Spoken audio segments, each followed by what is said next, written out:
क्या हम वाकई बंदर थे? अक्सर सुना जाता है कि इंसान बंदरों की ही एक अगली कड़ी है। आज से करीब 4.5 अरब साल पहले अंतरिक्ष के विशाल सन्नाटे में अचानक एक हलचल हुई और आसमान से बड़े बड़े पत्थर गोलों की तरह बरस रहे थे। अंतरिक्ष से गिरते हुए पत्थरों और बर्फ के टुकड़ों ने धीरे धीरे इस जलती हुई धरती को ठंडा करना शुरू किया। इन इंसानों ने वो काम किया जो पिछले करोड़ों सालों में धरती पे किसी भी इंसानों ने कभी नहीं किया था, और फिर इस तरह से हम इंसान आज जिस युग में हम जी रहे हैं, ये युग बना।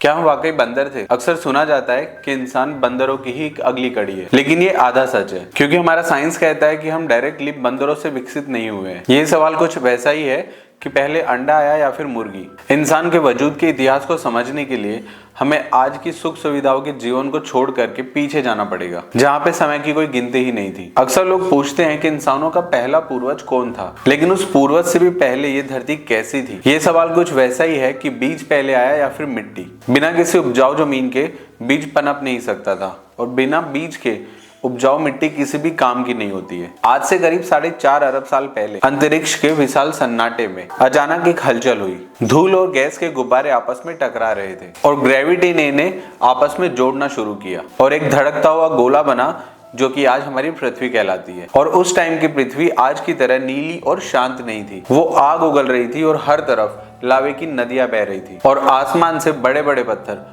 गोलों की तरह बरस रहे थे। और उस खौफनाक मंजर के अंदर जीवन की कल्पना करना भी मुश्किल था। और लाखों सालों तक ये आग जलती रही और जहरीली गैसों का ऐसा पहरा था कि कोई भी जीव एक पल भी जिंदा नहीं रह सकता था। लेकिन कुदरत का खेल बड़ा ही निराला है। विनाश के इस खेल के बीच जीवन की पहली नींव रखी जा रही थी। अंतरिक्ष से गिरते हुए पत्थरों और बर्फ के टुकड़ों ने धीरे धीरे इस जलती हुई धरती को ठंडा करना शुरू किया, और फिर वो गर्मी, भाप और धुआं सब कुछ मिलकर बादलों में बदलना शुरू हुआ। और फिर उसके बाद शुरू हुई वो बारिश जो सदियों तक नहीं रुकी, और इसी बारिश की वजह से वो गड्ढे भरे जिसे आज की तारीख में हम महासागर के नाम से जानते हैं। लेकिन क्या सिर्फ पानी आ जाने की वजह से इंसान की उत्पत्ति भी हो गई थी? तो ऐसा बिल्कुल भी नहीं है, क्योंकि पानी भले ही आ गया था, लेकिन पानी बिल्कुल बेजान था। ना कहीं पर कोई घास थी और ना ही कहीं पर कोई परिंदा। लेकिन समंदर की डीप गहराइयों में, जहां पर गर्म लावा पानी के कांटेक्ट में आ रहा था, वहां पर रसायनों का एक अलग ही मेल हो रहा था। आज से करीब 4.25 अरब साल पहले उसी रासायनिक उथल पुथल के बीच जीवन की पहली बूंद तैयार हुई। ये एक ऐसा सूक्ष्म जीव था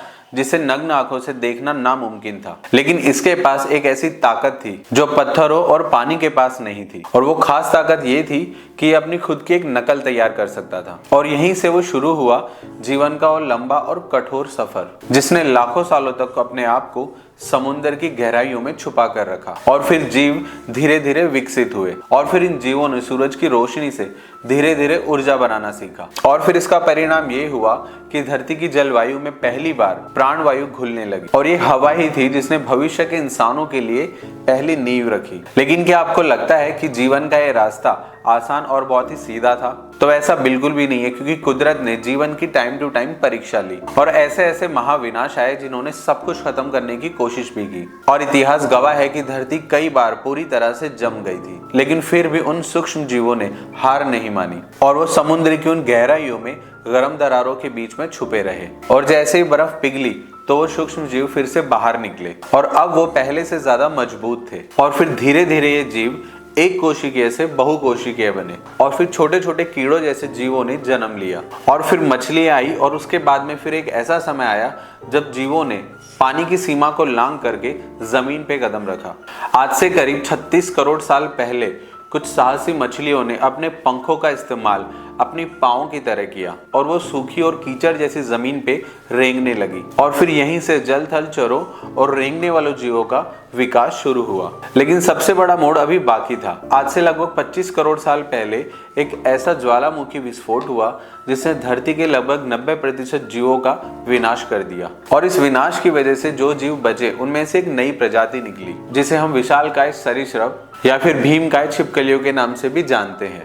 और फिर इन्होंने इस धरती पर तकरीबन 15 करोड़ साल तक राज किया, और वो इतने विशाल और इतने ताकतवर थे कि उनके सामने किसी और प्रजाति का पनपना बिल्कुल नामुमकिन था। लेकिन जैसा कि आपने पहले सुना कि एक विशाल काल उल्कापिंड ने उनके जीवन को राख में बदल दिया। उस तबाही के बाद जहां बड़े बड़े राक्षस जैसे जीव मारे गए, वहीं उनके सामने कुछ छोटे स्तनधारी जीव जैसे चूहे बच निकलने में कामयाब रहे। और यही हमारे वो पूर्वज थे जिन्होंने उस भयानक आग और धुआं के बीच में भी अपने जीने की जिद नहीं छोड़ी। विशालकाय जीवों के अंत के बाद हमारी धरती का नजारा कुछ शमशान जैसा था, लेकिन इसी राख के ढेर से इस जीवन की सबसे आधुनिक कहानी लिखी जाने वाली थी। वो छोटे स्तनधारी जीव जो जमीन के नीचे बिलों में छुपे हुए थे, वो बाहर आ चुके थे और उनके लिए पूरी दुनिया खाली थी। और उनके लिए ना ही कोई शिकारी था और ना ही उन्हें कोई रोकने वाला था। लेकिन उनके सामने कुदरत की वो सबसे बड़ी चुनौती थी कि बदलती हुई कुदरत के साथ अपने आप को ढालना। आज से करीब 6 करोड़ साल पहले इन छोटे जीवों ने अपने आप को अलग अलग रूपों में बांटना शुरू किया। कुछ जीवों ने जमीन पे चलना सीखा तो फिर कुछ जीवों ने पेड़ पर चढ़ना सीखा और फिर यही हमारे वानर रूपी पूर्वज बने। और फिर पेड़ों पर रहने की वजह से उनके शरीर में कुछ क्रांतिकारी बदलाव आए और उनके पंजों की जगह पे लचीलीकार उंगलियां आ गई ताकि वो टहनियों को उनसे मजबूती से पकड़ सके। और वक्त के साथ धीरे धीरे उनकी आंखें चेहरे के सामने आ गई, जिससे उन्हें गहराई और सही दूरी का सही से अंदाजा होने लगा, जो पेड़ों पे एक डाल से दूसरी डाल पे कूदने के लिए बहुत ही ज्यादा जरूरी था। ये बदलाव सुनने में बहुत ही मामूली लग सकते हैं, लेकिन यही वो बुनियादी पत्थर थे जिन्होंने इंसान की नींव रखी। आज से लगभग 5 करोड़ साल पहले धरती पूरी तरह से घने बने जंगलों से और हरियाली से ढकी हो चुकी थी और हमारे पूर्वज इन जंगलों के राजा थे। वे लोग फल खाते, सामाजिक समूह में रहते थे और धीरे धीरे अपनी बुद्धि का विकास कर रहे थे। और फिर करीब 3 करोड़ साल पहले इनमें से एक ऐसी शाखा निकली जिनकी पूंछ गायब होने लगी थी और इनका दिमाग बाकी जानवरों के मुकाबले काफी बड़ा होने लगा था। लेकिन कहानी में असली बदलाव तब आया जब कहानी ने फिर से करवट ली।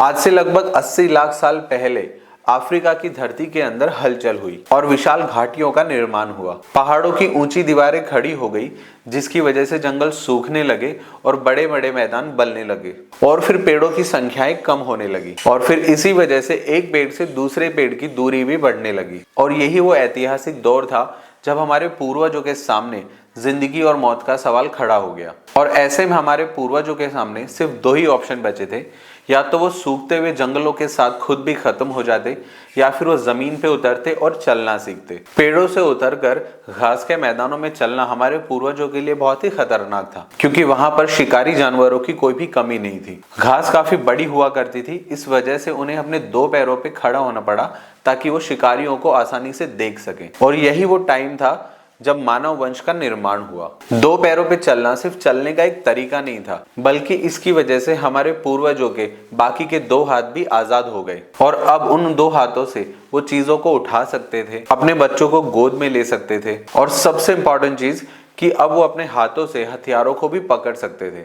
2 पैरों पे खड़ा होना कुदरत का सबसे बड़ा करिश्मा था। जब हमारे पूर्वजों ने जमीन पे कदम रखा था तो ना तो उनके पास शेर जैसे नुकीले दांत थे और ना ही चीते जैसी रफ्तार। उनके पास उस वक्त सिर्फ एक चीज थी कि उनके आजाद हुए हाथ और एक ऐसा आजाद दिमाग जो अब नई संभावनाओं को तलाशने लगा था। आज से करीब 40 लाख साल पहले अफ्रीका के मैदानों में एक ऐसी प्रजाति पनप रही थी जिसके सबसे मशहूर अवशेष लसी के नाम से जाने जाते हैं। लसी की खोज ने पूरी दुनिया को हिला कर रख दिया। वो सिर्फ 3.5 फीट की थी, उसका चेहरा वानरों जैसा था, लेकिन उसके कूल्हे और उसके घुटने साफ बता रहे थे कि वो इंसानों की तरह सीधी चलती थी। लसी ने पुराने इंसानों और आधुनिक इंसानों के बीच की दूरी को साफ मिटा दिया था। एक्चुअली जब हम 2 पैरों पे खड़े होने लगे तो हमारे शरीर की ऊर्जा बचने लगी और हमारे हाथों के इस्तेमाल ने हमारे दिमाग के उन हिस्सों को जागृत किया जो योजना बनाने के काम में आते थे। इंसान के विकास की कहानी के अंदर सबसे बड़ा धमाका तब हुआ जब आज से करीब 25 लाख साल पहले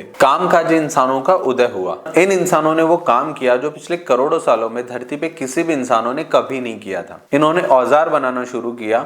इन्होंने पत्थरों को आपस में टकरा कर उन्हें नुकीला बनाना शुरू किया ताकि वो आसानी से मांस काट सकें और जड़ों को आसानी से खोद सके। औजार बनाने की इस कला ने हमारे पूर्वजों को जानवरों की कतार से निकालकर शिकारी की कतार में लाकर खड़ा कर दिया। और जैसे जैसे हमारे ये पूर्वज मांस खाने लगे तो उनके शरीर को मिलने वाली ऊर्जा बढ़ने लगी और मांस के पोषण ने दिमाग के आकार को तेजी से बढ़ाना शुरू कर दिया। और उसके बाद आए वो साहसी यात्री जिन्होंने अफ्रीका की सीमाओं को पार किया और दूर इलाकों तक फैल गए। और इन्होंने ही सबसे क्रांतिकारी खोज की आग पर काबू पाना। आग ने न केवल उनको ठंड और शिकारियों से बचाया बल्कि खाना पकाकर खाने की सुविधा भी दी।